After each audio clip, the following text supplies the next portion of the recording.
There are on occasion times where I just want to turn all this shit off and not do it on that particular day. And this is one of those fucking days.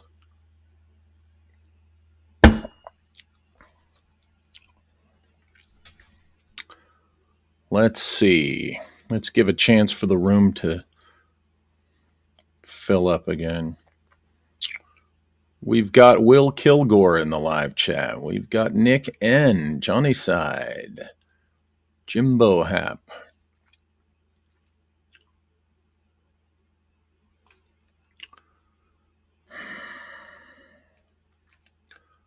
Okay, hold on.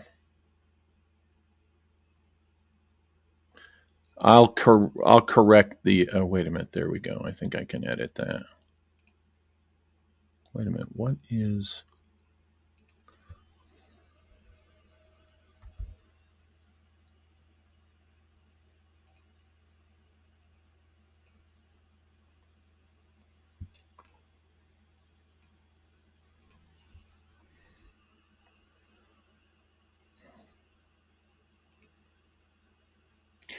Hang tight, guys. I'm just having one of those.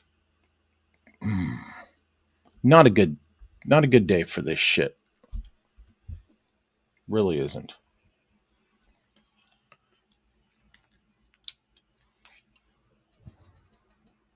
Fuck this crap.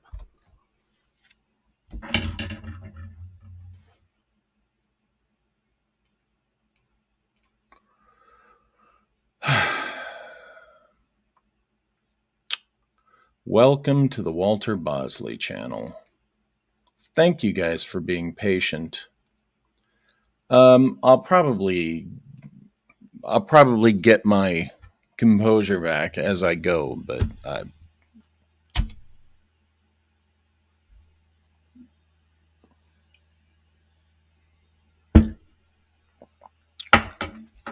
today I wanted to talk about something that occurred to me, has been interesting to me for years, and I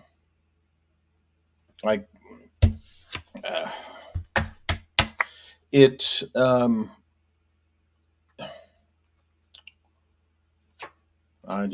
don't know. You guys want to just do Q&A? Fuck this. I'm not in the, I appreciate your guys' patience, but I've lost my steam. I've lost my composure. I've lost my interest in talking about this shit today.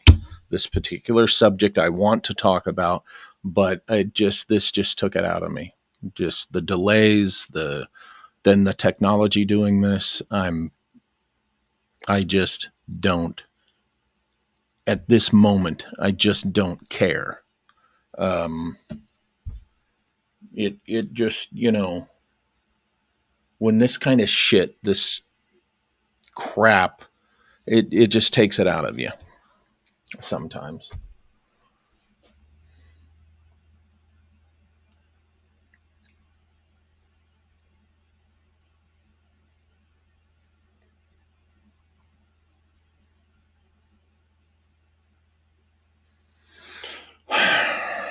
Okay, I'll just jump right in.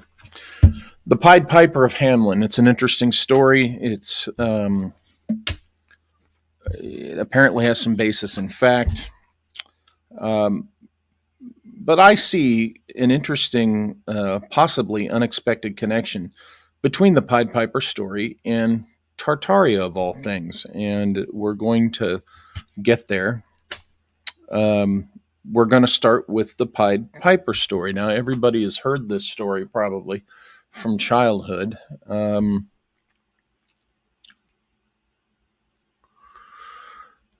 Basically, in medieval Germany, I think the 13th century, in the little village of Hamelin, they had a rat infestation problem and they needed to get rid of the rats. So a stranger comes along and says he can get rid of the rats for the reward that they're offering. And they're offering something like thousands of guilders, right? Or gold or something.